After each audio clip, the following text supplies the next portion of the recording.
Okay, and we are back once again with your host, the scribe, Emmanuel Amoa, if you would like to call me that.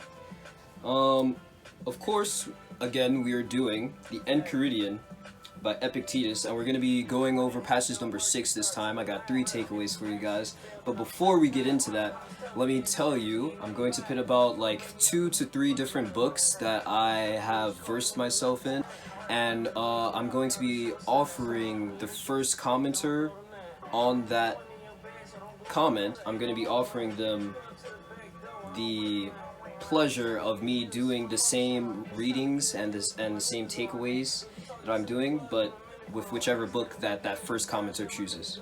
Now that that's out the way, passage number 6 by the Enchiridion. I said by the Enchiridion. You see me messing up? So, baby face don't mess up though. Huh. Alright. Passage number 6. The Enchiridion by Epictetus. Be not elated at any excellence not your own. If a horse should be elated and say, I am handsome, it might be endurable. But when you are elated and say, I have a handsome horse, know that you are elated only on the merits of the horse. What then is your own? The use of the phenomena of existence? So that when you are in harmony with nature in this respect, you will be elated with some reason, for you will be elated at some good of your own.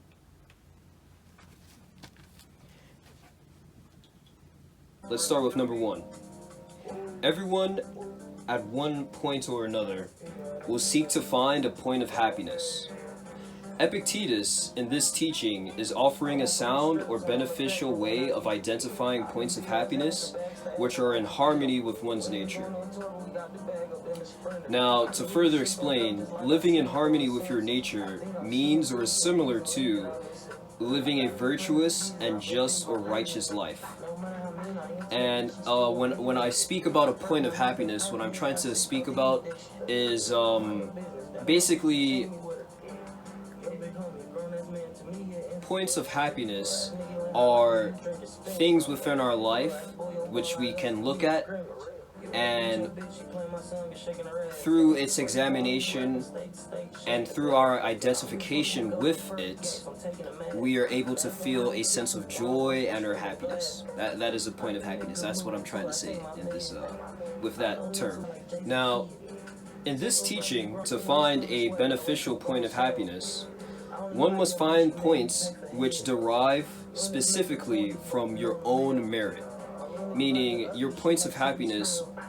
Epictetus, he wants us to find them within our own merit, within our own goodness, really. If it does not derive from the goodness of your own character, then it truly is not something that you should be identifying yourself with, as it is negligible and or degrading to the growth of one's own character as an individual. Takeaway number 2. When we are happy at the merit of other things, we are inherently taking the good of others and externals and making them wrongfully our own. So as I was saying before, it is when we find points of happiness that are not from our own merit that we are actually doing not only a disservice to ourselves, but also to that external thing that we are taking the goodness from and making it our own.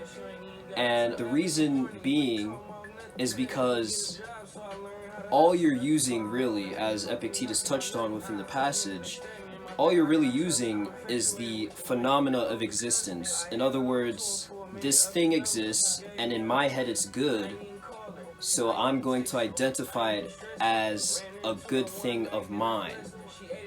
When in fact, going back to Epictetus' example, if you had a horse and it's a handsome horse, sure, it's a handsome horse and that's a good trait for it to have, but you should not go around town yelling to the top of the sky, I have a handsome horse, I have a handsome horse, when you yourself either aren't handsome, do not have a good characteristics about you. Basically, you don't want to be finding happiness in external things. You should be finding happiness in the goodness that sprouts from your own being. And we are all possible of doing this, but it just takes time for us to either mold ourselves into that being or to see the true goodness that is within.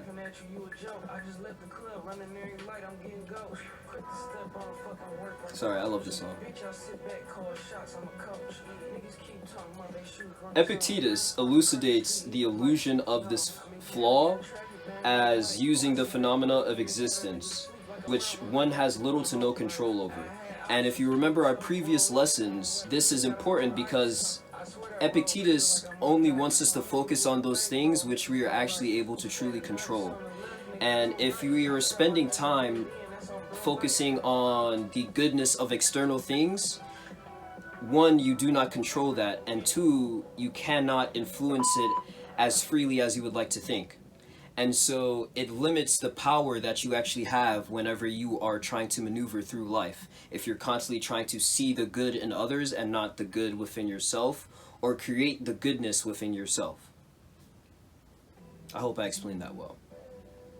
This is an act committed solely for the benefit of one's own ego and the detriment of your character and growth. So as I was saying before, when you're using the phenomena of existence or you're using the excellence of others and trying to pass it off as your own, it truly only hurts yourself, as instead of developing that excellence within yourself, you have a false sense of it and you begin to feel complacency and content in something that is truly not your own. Takeaway number 3.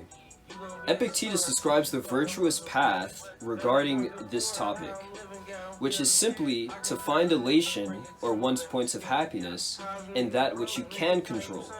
In other words, elation should be tied not to the passing possessions, but directly towards your own inner good. Your achievements, your decisions, your influence, the life that you live, or more often than not, the life that you desire to live, is one that would serve as a source of joy constantly, due to nothing other than your own merit.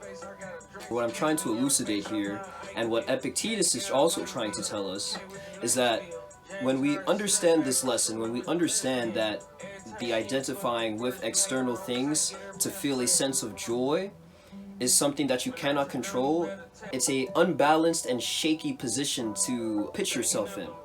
A far better position would be to try and find the happiness or the sources of elation within your own self, within your own being, because that is far better than trying to do so externally. One, because you can control what you do, and two, when you do so, you begin the journey of greater character development and greater growth, as you will find different ways to accomplish things, and in accomplishing these things and in building up your own character, the elation or your point of happiness will be found from within, because you are doing the work that is required and that is necessary to be a well-functioning human. Now, that was passage number 6 of the Enchiridion by Epictetus. Tell me how you guys liked it. Comment, subscribe, do whatever you guys want. So long as you guys are getting the wisdom and the game that I'm trying to spit out to you, that's really all I want. See you guys. Spoke to Fat Boy the other day. Getting money, what's new?